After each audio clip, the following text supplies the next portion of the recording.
संसार में सब कोई ऊंचा ऊंचा पद पाना चाहते हैं।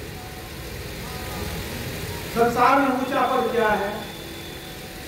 कोई कहते हैं राजा का पद बहुत ऊंचा होता है, कोई कहते हैं राष्ट्रपति का पद ऊंचा होता है, कोई कहते हैं प्रधानमंत्री का पद ऊंचा होता है, और भी अनेक ऊंचे ऊंचे पद है। कोई वैज्ञानिक बनता है, कोई दार्शनिक बनता है, कोई साहित्यकार बनता है। ये सभी समाज में सम्मानित होते हैं, आदर की दृष्टि से देखे जाते हैं। लेकिन सबसे ऊंचा पद क्या है, इसको जानिए। अगर पद प्राप्त ही करना है तो क्यों न सबसे ऊंचा पद प्राप्त करें। सबसे ऊंचा पद क्या है? सबसे बड़े हैं संत, दूसरा नाम है, कीजिए 10 अवतार जिन्हें प्रणाम है। ब्रह्मा विष्णु महेश सकल अवतार है, अरे हाँ रे पशु सबके ऊपर संत मुकुट सरदार। ब्रह्मा विष्णु महेश के सिर के मुकुट माने जाते हैं कौन? संत। तो सबसे बड़े हैं संत, दूसरा नाम है। संत पद से ऊंचा कोई पद होता नहीं है। कुछ लोग सोचेंगे कि नहीं भगवान का पद ऊंचा होता है, तो भगवान श्री राम ने खुद अपने मुंह से कह दिया, जग देखा मोते संत अधिक करी लेखा। संतों का दर्जा हमसे भी ऊंचा है, भगवान राम खुद कहते। मोते संत अधिक कर लेखा, भगवान खुद कह दिए। अब क्या भ्रम है? भगवान कहते हैं संत का दर्जा हमसे भी ऊंचा है। और भगवान शिव ने क्या कहा? अवजनी करहि विप्र अपमाना, अजाने हु संत अनंत समाना। अवजनी करहु विप्र अपमाना, ब्राह्मणों का अपमान मत करो और संत को अनंत समझो। जाने हु संत अनंत समाना, अनंत का एक ही अर्थ है परमात्मा। तो भगवान श्री क्या कहते हैं? जो संत है वो परमात्मा है।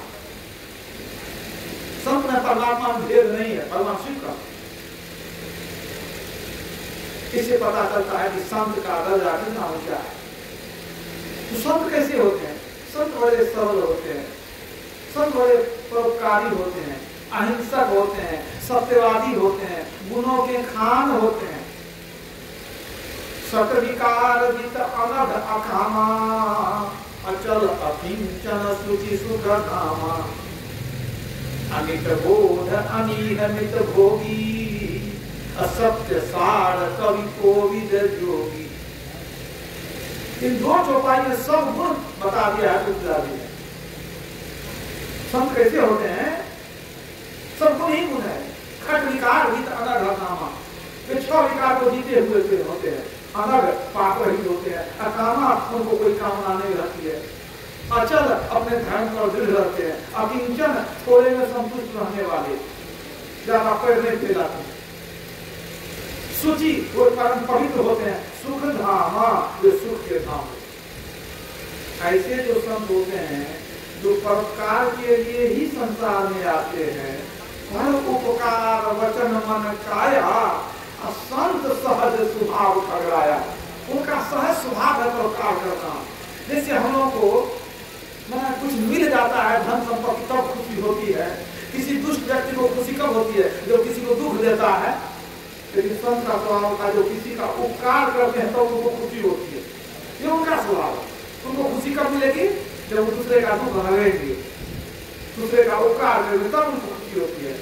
तो संसार के समस्त जीवों के लिए जो उपकारी संत होते हैं उनको सामान्य लोग नहीं जान पाते, उनके महत्व को नहीं जान पाते हैं। इसलिए जब संत शरीर होते हैं, सामान्य जन उनको कष्ट देते हैं, उनको अनेक तरह से यातना देते हैं, अपमान करते हैं, उनकी हत्या तक करते हैं। आप देखिए इतिहास होना पड़ा है, संतों को कैसे कैसे कष्ट दिया गया। मीराबाई को घर का प्याला पिला दिया गया, पलटू साहब को आग में झोंक दिया गया, संत पवेज के शरीर से खाद उतरवा लिया गया, मंदा बैरागी को गर्म तवे पर लेटा करके मांस नोच लिया गया। गुरु तेग बहादुर का सिर कर्म कर दिया गया। हमारे गुरुदेव को जलाकर मारने की कुचेष्टा की गई। तो संत जब होते हैं वो किसी का अपकार नहीं करते, लेकिन लोग उनके जान के पीछे पड़ जाते हैं। ईसा मसीह को सूली पर कील ठोक करके जो है उनको मार दिया। बताइए, जो किसी का अपकार नहीं करे उसके पीछे दुनिया पड़ जाती है। तो संत के महत्व को लोग नहीं समझ पाते, बहुत मुश्किल है समझना। सम्राट अशोक जो थे, अभी लग दीजिएगा, बाद में करिए। सम्राट अशोक पहले तो सांसारिक विचार के थे, बाद में उनको कुछ आध्यात्मिक श्रद्धा जगी, पारमार्थिक ज्ञान को कुछ मिला, तो धर्म के रास्ते पर चलने लगे। तब जो है कोई साधु मिल जाए, कोई भिक्षु मिल जाए तो उनको एकदम सिर झुका करके प्रणाम करते थे सम्राट अशोक। ये बात उनके महामंत्री को बड़ा अखरता था। इतने बड़े प्रदेश के राजा, सम्राट अशोक के जमाने में भारत बहुत बड़ा था, इतने बड़े राजा और एक साधु, बल्कि लोग नजर में भिखारी, अब उनको प्रणाम करते हैं तो उनको अच्छा नहीं लगता था मंत्री को। तो मंत्री कहते थे, महाराज आप इतने बड़े चक्रवर्ती सम्राट हैं और आप जो है तो क्या इस साधु भिखारी के आगे में आप जो है सिर झुकाते हैं, ये ठीक नहीं लगता। सम्राट अशोक ने सोचा कि इसको ऐसे समझाएंगे, कहेंगे तो बुझेगा कि नहीं बुझेगा, तो समय पाकर के इसको समझाना पड़ेगा कि हम क्यों साधु संत के आगे में सिर झुकाते हैं। तो कहा अच्छा ठीक है, बाद में बताएंगे क्यों सिर झुकाते हैं। तो उन्होंने मंत्री को बुलाया, कहा मंत्री ये काम करो, कसाई खाने में जो बकरा काटा जाता है ना, तो बकरा काटा करके सिर को रखता है लोग, वहां से बकरे का सिर खरीद लेना एकदम कम भाव में, और ठीक बाजार पर एक दुकान लेकर के तो अपने से लाना और उस बकरे के सिर को बेचो, ये हमारा आगे। तो सोचने लगा मंत्री की क्या ये मूर्खता वाली बात है, उससे कितनी कमाई होगी कि कहते हैं बकरे का सिर लेकर के बेचो, लेकिन आदेश तो आदेश है। वो कसाई खाना जा करके बकरे का सिर जमा किया, एक दुकान बढ़िया लगा दिया बाजार में, बकरे का सिर जो है वहां लगा दिया और कहा इसको बेचो कुछ कमाई होगी। वो दाम लग दिया, भाई इतना इतना दाम है, अब कोई आगे देख ले कोई ले नहीं, और दाम कम कर दिया कि नहीं कुछ लेगा नहीं तो राजा कहेगा बेटा क्या थे। अब जब सामने लौट करके आया दुकान बंद करके, राजा ने पूछा क्या बिक्री हुई अच्छी कि नहीं, हमारा क्या बिक्री होगी, बहुत कम दाम रखे थे, तभी 2-4 मुश्किल से बिक्री हुई, कोई लेने वाला नहीं, मात्र 2-4 मात्र सिर जो है तो बिक्री हुई। अच्छा, इसका मतलब बकरे का जो सिर है उसका लोग ग्राहक नहीं है, बहुत कम है, कहाँ कोई लेना था कहाँ। अच्छा ठीक है, अब कल से बकरे का सिर नहीं लेना, कुछ और बता जाएगा। अच्छा ठीक है, कल बताएंगे। दूसरे दिन मंत्री को बुलाया, कहा तुम चले जाओ श्मशान घाट, जितना मुर्दा फेंका रहता है या सिर रहता है या खोपड़ी रहती है वहाँ अस्पताल में, आदमी की खोपड़ी, तो सब खोपड़ी चून लेना और उन सबको ला करके एक दुकान लगा, दुकान लगा लो वहीं पर, बकरा नहीं गिरा है तो आदमी खोपड़ी देते हैं। हमारा कौन लेगा, का देगा नहीं देगा तो रखना है बेटा, तो दुकान लगा चढ़ा काम को लिया, लगा कर नाक में खराब हो गया, करे क्या, आदेश था। और स्मशान घाट में घूम घूम करके जहाँ जहाँ खोपड़ी मिली, मुर्दे का सिर मिला, उसको उठा करके लाया और दुकान लगा दिया। तो अब क्या होता था कि कोई आवे, कोई कुछ पूछ ले, और कोई लेता नहीं था, कोई भी लिया नहीं, बिल्कुल नहीं लिया। बल्कि कुछ लोग तो उधर दुकान को देख करके उल्टे भागे, वहां नजदीक कुछ लोग नहीं जाता था, कोई जाए तो पूछ ले, काम हो गया, कोई नहीं लिया। शाम के समय पूछते हैं सम्राट लोग, अच्छा कितनी बिक्री हुई, हमारा बिल्कुल बिक्री नहीं हुई, दुकान ज्यादा रखा होगा, कहने में दाम ज्यादा नहीं रखे थे, तो मजदूर को ले गए, चुनवाए, धुलवाए, तो जो लागत था उसमें थोड़ा बढ़ा के रखे थे। कहने नहीं तो बढ़ा कर रखो, और जितना लागत लगा है उतना ही नाम रख दो, ठीक है। तो उतना ही नाम रख दिया। दूसरे दिन उसमें भी कोई नहीं लिया। तीसरे दिन पूछा लगा, दूसरे दिन पूछा कितने का हमारा में भी बहुत कम दाम रखे थे। आप कहते लागत मूल्य ही लगाए थे, फिर भी कोई नहीं लिया। एक काम करो, तुम वहां बोर्ड टांग दो कि आज जो है ना ये मुफ्त में मिलेगा, उसका कुछ प्रचार इश्तहार कहीं कहीं टांग दो, मुफ्त में मिलेगा। तो मुफ्त में मिलेगा सुनकर के बहुत लोग आ गए, देखे कि नरमुंड है तो भाग गए वहां से देख करके। तीसरे दिन मुफ्त में भी कोई कुछ लिया नहीं, एकदम एक भी उसमें से बिका नहीं। हमारा बहुत कोशिश किए, एक भी नरमुंड बिका नहीं, खोपड़ी बिकी नहीं मनुष्य की। अरे हम तो सोचते थे कि बकरा तो छोटा मोटा जानवर है, तो उसका सिर नहीं बिक रहा है, मनुष्य तो बड़ा श्रेष्ठ होता है, इसका सिर तो बिकेगा, लेकिन कुछ भी नहीं बिका, खाने वाला कोई काम का नहीं है। ये मनुष्य की खोपड़ी कौन लेगा, कोई काम का नहीं है। लोग देख कर भाग जाते थे, अपन कोई आते थे तो देख करके चले गए, कुछ लेते नहीं थे। कब इसका मतलब है कि मनुष्य की खोपड़ी की कोई कीमत नहीं है, काम होने वाला कोई कीमत नहीं है। कहा देखो तुम इस बात को समझो मंत्री, तो जब बकरे का सिर देता था तो कुछ बिका था, कहाँ मारा कुछ बिका था। कहा देखो मनुष्य का सिर कैसा है कि बकरे के सिर से भी गया गुजरा, कि बकरा का सिर तो तरह की ये भी लिया, लेकिन मनुष्य का कोई लिया नहीं, सिर कोई लिया नहीं।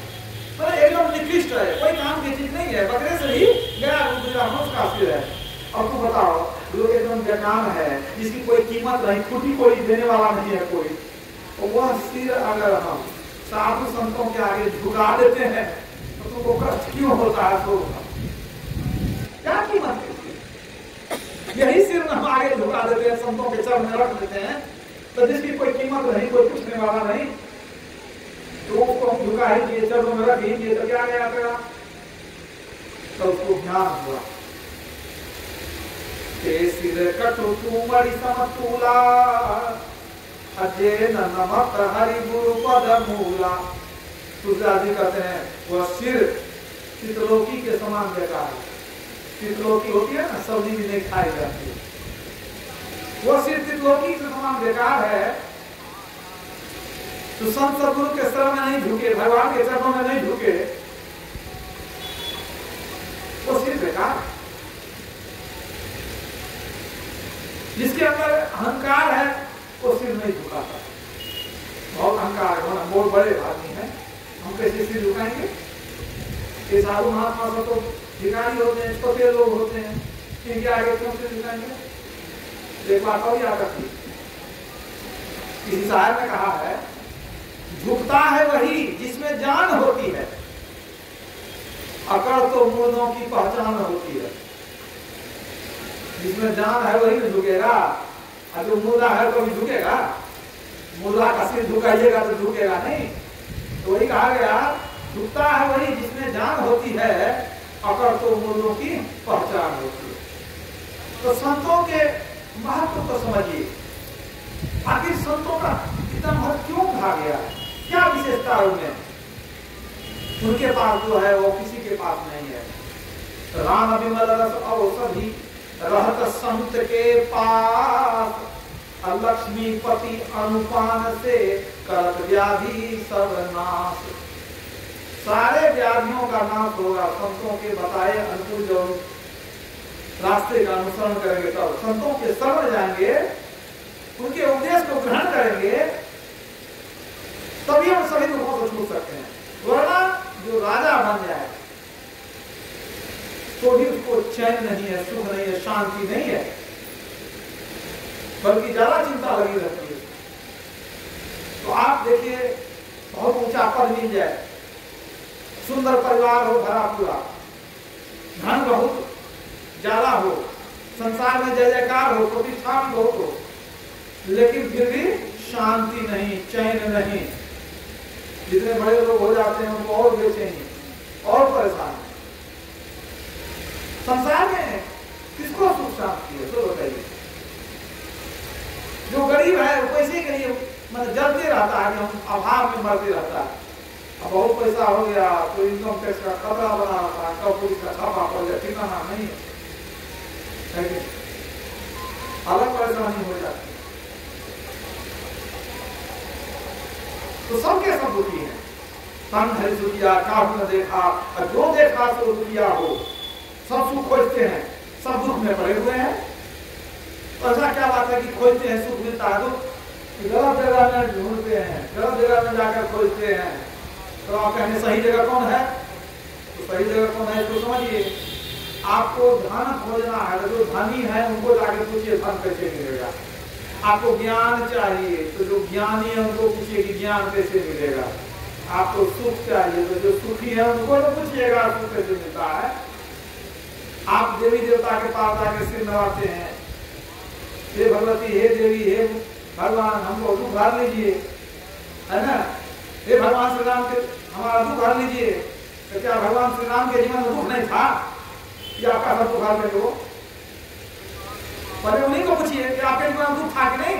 बहुत दुख दे रहे भगवान राम, भगवान कृष्ण कम दुख दे रहे, बहुत दे रहे, भगवान शिव कम दुख दे रहे। अब वो अपने दुख से नहीं निकले हैं, आप कहते हमको दुख से निकाल दीजिए। कहाँ से निकाल देंगे? जो पूर्ण सुखी है वही तो सुख का रस बनाएंगे। तो सुखी कौन है? कबीर ने क्या कहा? तन धरि सुखिया काहू न देखा, जो देखा सो दुखिया हो। तो सुखी कौन है? अवधूत दुखिया, भूपति दुखिया, रंग दुखी विपरीती हो। कहे कबीर सकल जग दुखिया, असंत सुखी मन जीती हो। एकमात्र संत ही सुखी है क्योंकि उन्होंने मन को जीत लिया है। मन को जीतने वाले ही सुखी होते हैं और उन्हीं को हम संत कहते हैं। जिन्होंने मार मन डाला उसी को सूरमा कहना, बड़ा बैरी हमन घट में इसी का जीतना कटना। तो संत सुखी हैं तो सबके संग में जाएंगे तो आपको सुख का रास्ता बताएंगे और तब जो है जीवन कल्याणमय होगा। मान लीजिए बहुत कुछ घर संपत्ति है, धन है, प्रतिष्ठा है, हर चीज है, अब शांति सुख नहीं है, न शांति है न सुख है, तो जीवन बेकार है। दिन में चैन नहीं, रात में नींद नहीं। तो संतों का जो मार्ग है तो सुख में ले जाने वाला, दुखों से छुड़ाने वाला, सदा के लिए। संसार के भोगों से, संसार के धन से, संसार के विषयों से किसी को तृप्ति नहीं होती है, सुख नहीं होती है, शांति नहीं होती। गौड़ देश में एक वर्धमान नाम का नगर था। वहां एक ब्राह्मण थे, बड़े गरीब ब्राह्मण, बहुत गरीब। उन्होंने सोचा कि कैसे धन की प्राप्ति होगी, तो तपस्या करने लगे, भगवान की उपासना करने लगे। उपासना करते करते भगवान प्रसन्न हो गए। एक दिन स्वप्न में भगवान शिव ने दर्शन दिया। भगवान शिव ने कहा, ब्राह्मण तुम वृंदावन चले जाओ, तुमको मैं भेद बता देता हूं, तुमको धन चाहिए ना, तुमको 5 पत्थर मिल जाएगा। वृंदावन चले जाओ, वहां एक महात्मा है सनातन गोस्वामी, उनके पास 5 पत्थर है, जाकर उससे निवेदन करना, तुमको 5 मिल जाएगा, धन की कोई कमी नहीं रहेगी। अचानक नींद टूटी, बड़ा प्रसन्न हुआ। इतनी तपस्या के बाद भगवान शिव ने दर्शन दिया स्वप्न में। अब हमको चलना पड़ेगा वृंदावन। वृंदावन में पता लगाते लगाते वहां पर कौन है सनातन गोस्वामी, किसी ने बता दिया कि हम जगह रहते हैं। और जब वहां गए खोजते खोजते तो देखते हैं कि झोपड़ी में रहते हैं और दुबला पतला शरीर है, तर पर फटा कपड़ा। अब ये सोचने लगे कि जो अपने झोपड़ी में रहता है और जिसका कपड़ा अपने फटा चिटा है, तो वह कौन हमको पारस कहां से देगा? बुझाता तो नहीं है किसके पास पारस होगा। जो पारस होगा तो वो धनी व्यक्ति होना चाहिए। मन में तो शंका उत्पन्न हो गई, फिर भी सोचा कोई बात नहीं है, एक बार पूछ लेते हैं इनसे। उन्होंने कहा कि महाराज हम बहुत ही तपस्या किए, भगवान को स्वप्न दिए कि आपके नजर में है 5 पत्थर, हम बहुत गरीब हैं, गरीबी से हम तंग आ चुके हैं जीवन से, कृपा करके हमको आप बता दीजिए भेद कि कहाँ मिलेगा पारस पत्थर, कैसे मिलेगा? अगर आपके पास है तो इन्हें दीजिए। उन्होंने कहा कि देखो जी हम तो त्यागी फकीर, हमको क्या पारस से काम, हम क्या करेंगे रख करके पारस। आज एक बात है कि हम जमुना जी में स्नान करके आ रहे थे तो पैर से बड़ा चमकीला रूप पत्थर एक टकराया था, हमको लगता था कि वही पारस होगा। हमको लगा कि पैर में स्पर्श हो गया है, तो पहले तो उसको हम बालू से झाँप दिए, चले गए दोबारा नहा के आए। हम जाके भक्ति करने क्या माया हमारे पैर में निपट गई है, तो हम जो है बैठ जाइए, सामने आना जरूरी नहीं। सत्संग के बीच में सामने आना ठीक नहीं होता, याद रखिएगा। तो कहा महाराज, ब्राह्मण ने कहा महाराज हमको मिल जाएगा क्या? कहा बता देते हैं कि कहाँ पर हम देखे थे, बता दिया कि अमुक जगह चले जाओ, यमुना जी के किनारे उस जगह पर ऐसे मिट्टी हटाना मिल जाए। ब्राह्मण गया बड़ा खुशी से, खोजते खोजते रेत को हटाते हटाते मिल गया पत्थर, अद्भुत पत्थर। कहा प्रसन्न हुआ यही है कि नहीं, देख लें। तो चतुर था, पहले से कुछ लोहा नहीं गया था और पूरा सला करके देखा, सोना बन गया, बहुत खुश हुआ। फिर मन में आया कि पहली बार को हाथ हटाए तो सोना हो गया, तो जितना सलाएंगे सोना हो जाएगा, तो इस पर पहला अधिकार तो उन्हीं का होना चाहिए, सनातन गोस्वामी का, क्योंकि वो दिए हैं तो पहला जो बना है तो उनको देना चाहिए हमको, बाद में अपना करते रहेंगे, तो पहला सोना उन्हीं को देंगे। फिर वो सोचने लगा कि वो तो ऐसा आदमी है कि पत्थर में पैर सट गया था तो जाकर स्नान किए, लेंगे हमको नहीं देंगे। फिर सोचा नहीं लेंगे तो क्या करेंगे, हम लेकर अपना घर चल जाएंगे, अपना सोना बनाते रहेंगे।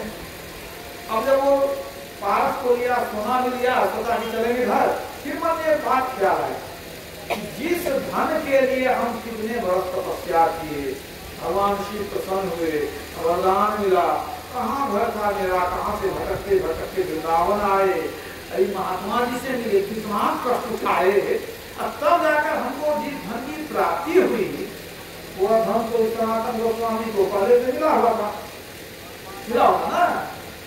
अरे ऐसा अवहेलना किए कि कभी ताकने नहीं गए, कभी देखने नहीं गए, मिट्टी से झाँप दिए थे, इसका क्या मतलब हुआ? जिसके लिए कष्ट उठाए उनको पहले से प्राप्त था, लेकिन उसको छुए नहीं, लिए नहीं। वो न हो कि इस जो धन है, ये जो पारस पत्थर है, इससे भी कीमती वस्तु उसके उनके पास होगा, तब तो ये छोटे मोटे चीज को ये नजरअंदाज कर दिए, तुच्छ समझ करके इसका त्याग कर दिए, इसका मतलब इससे भी बड़ा धन इनके पास होगा। तो सोचा जब हम तो सोना तो बहुत बना सकते हैं, लेकिन अगर इससे भी कोई कीमती पदार्थ उनके पास हो तो कहे एक बार पूछ लें, फिर कौन आता है कौन से, आप पूछ लेंगे, अगर वो भी कहीं उपाय बता दे, वो भी मिल जाए तो अच्छा।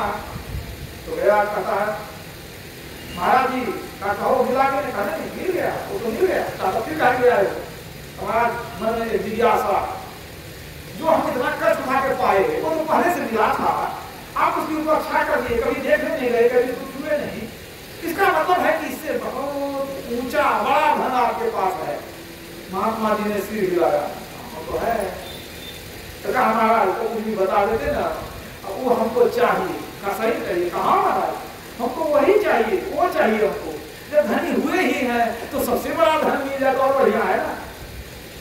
अच्छा तो चतुर आदमी है और सबसे बड़ा धन खोजता है, पहले तो खाने की व्यवस्था नहीं थी, कहा महाराज आदमी का स्वभाव होता है, लोग चाहता है और मिले और मिले, हम भी सोचते हैं कि सबसे बड़ा धन हमको मिल जाए। कहा मिल तो सकता है, लेकिन ये शर्त है, कहा क्या, कहा जो कहेंगे वही करना पड़ेगा, समय लगेगा, काम हमारा हम कितना समय तपस्या किए हैं, कुछ दिन और लगा देंगे हम, लेकिन हमको चाहिए।